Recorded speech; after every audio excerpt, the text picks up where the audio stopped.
एक बार बौद्ध मठ में एक जैन मास्टर रहते थे। एक बार एक आदमी उनके पास आया और कहा कि गुरुजी, मैं मन से परेशान हूँ। मेरे मन में हर समय कई विचार आते रहते हैं।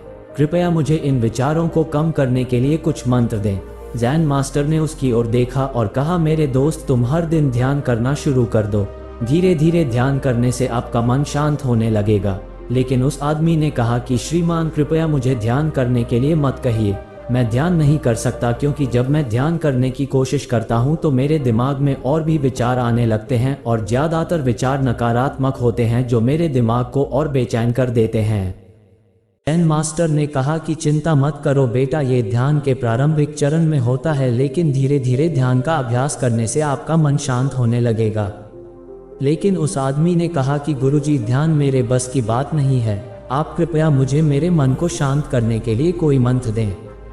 जैन मास्टर ने देखा कि यह आदमी इस तरह से समझने वाला नहीं है, तो उसने कहा, ठीक है, अगर आप जिद करते हैं तो मैं आपको एक मंत्र देता हूं जो आपके दिमाग को शांत कर सकता है। फिर मास्टर ने उसके कान में एक मंत्र फुसफुसाया और कहा कि आपको इस मंत्र को बैठकर जाप करना होगा, अकेले, हर दिन। आदमी बहुत खुश हुआ और बोला, धन्यवाद गुरुजी, मैं इस मंत्र का प्रतिदिन जाप अवश्य करूंगा। जैसे ही वह जाने के लिए वापस मुड़ने वाला था, जैन मास्टर ने कहा, लेकिन एक बात याद रखें कि इस मंत्र का जाप करते समय बंदर के बारे में न सोचें, अन्यथा मंत्र अप्रभावी हो जाएगा। आदमी ने कहा, गुरुजी, मैं बंदर के बारे में क्यों सोचूंगा? मैंने अपने पूरे जीवन में कभी बंदर के बारे में नहीं सोचा। आप इसकी चिंता न करें। और वह वहां से चला गया। वह आदमी खुशी खुशी घर वापस आया और मंत्र जपने बैठ गया। जैसे ही उसने मंत्र का जाप करना शुरू किया, उसे जैन मास्टर के शब्द याद आए कि जब आप इस मंत्र का जाप करें तो बंदर के बारे में न सोचें। जैसे ही उसे गुरु की बातें याद आईं, उसके दिमाग में बंदर की तस्वीरें आने लगीं। वह बंदर के विचारों को नज़रअंदाज करने की कोशिश करने लगा, लेकिन जितना ही उसने बंदरों को नज़रअंदाज करने की कोशिश की, उतने ही उसके दिमाग में बंदर आने लगे और कुछ समय बाद उसका दिमाग बंदरों से भर गया।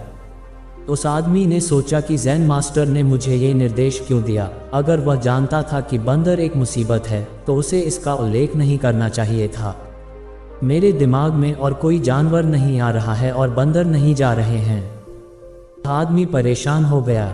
उसने स्नान किया, नए कपड़े बदले और फिर से एक कमरे में मंत्र जाप करने के लिए बैठ गया। जैसे ही उसने अपनी आंखें बंद की, उसे बंदर दिखा।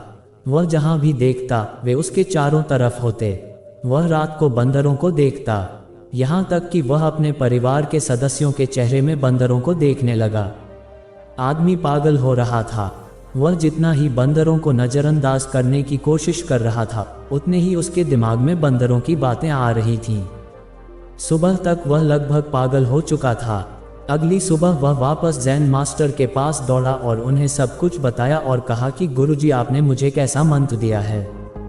कल तक मैंने कभी बंदर के बारे में नहीं सोचा था और अब मेरा दिमाग पूरी तरह से बंदरों के विचारों से भर गया है और बंदर मुझे एक सेकंड के लिए भी नहीं छोड़ रहे हैं। कृपया मेरी मदद करें और मेरे दिमाग को इन बंदरों से मुक्त करें। जैन मास्टर ने कहा, ठीक है, बस आराम करो और मंत्र पढ़ना बंद करो, कुछ मत करो। वह आदमी निश्चिंत होकर बैठ गया और मंत्र पढ़ना बंद कर दिया। उसे आश्चर्य हुआ कि अब बंदर का तो ख्याल ही नहीं रहा, सब कुछ सामान्य हो गया। जैन मास्टर ने कहा कि मेरे दोस्त, मैं तुम्हें हमारे मन की प्रकृति के बारे में बताना चाहता था। कभी भी अपने मन से लड़ने की कोशिश मत करो। मन एक गति की तरह है, स्प्रिंग को जितना दबाओगे उतना उछलेगा। इसी तरह आप अपने मन को जितना दबाने की कोशिश करेंगे, वह उतना ही मजबूत होता जाएगा। शांत रहें, मन के विचारों को देखना शुरू करें और आप पाएंगे कि आपका मन धीरे धीरे अपने आप शांत हो जाएगा और मन को देखने के लिए आपको ध्यान करने की आवश्यकता है। अगर हम अपने जीवन में देखें तो पाएंगे कि हमारा मन एक बंदर की तरह है जो हर समय बेमतलब इधर उधर उछलता कूदता रहता है। यदि आप इस बंदर मन को बलपूर्वक रोकना चाहते हैं तो आप ऐसा नहीं कर पाएंगे। जैसे जितना अधिक आप उसके स्प्रिंग को दबाने की कोशिश करेंगे, उतना ही वह उछलेगा। इसी प्रकार आप जितना अपने मन के विचारों को रोकने की कोशिश करेंगे, वे विचार उतने ही अधिक बढ़ते जाएंगे।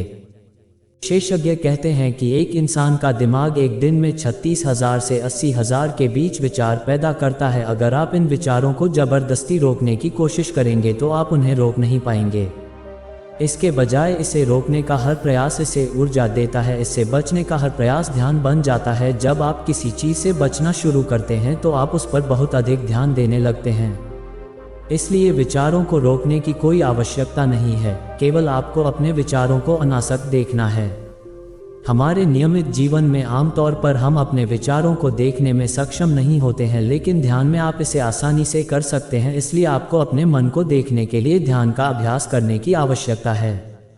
कुछ लोगों का अनुभव होता है कि जब वे ध्यान करना शुरू करते हैं तो उनके दिमाग में अधिक विचार आने लगते हैं, लेकिन इसके पीछे का कारण यह है कि जब हम ध्यान करना शुरू करते हैं तो हमारे दिमाग में छिपे पुराने विचार ऐसे ही निकलने लगते हैं, जैसे अगर आप अपने घर की सफाई करते हैं तो सारा कचरा बाहर निकल आता है। इसी तरह जब आप ध्यान करना शुरू करते हैं तो दिमाग का सारा कचरा बाहर निकलने लगता है और आपको अधिक विचार आने लगेंगे, लेकिन आपको इसकी चिंता करने की ज़रूरत नहीं है और अपने विचारों को आते और फिर जाते देखते रहें और अपना ध्यान अभ्यास जारी रखें।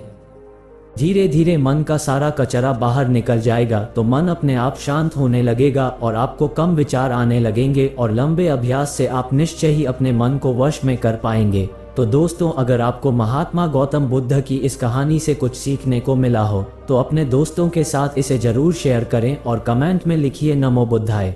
और हमारे साथ जुड़े रहने के लिए चैनल को सब्सक्राइब जरूर करें। मिलते हैं अगली वीडियो में। नमो बुद्धाय।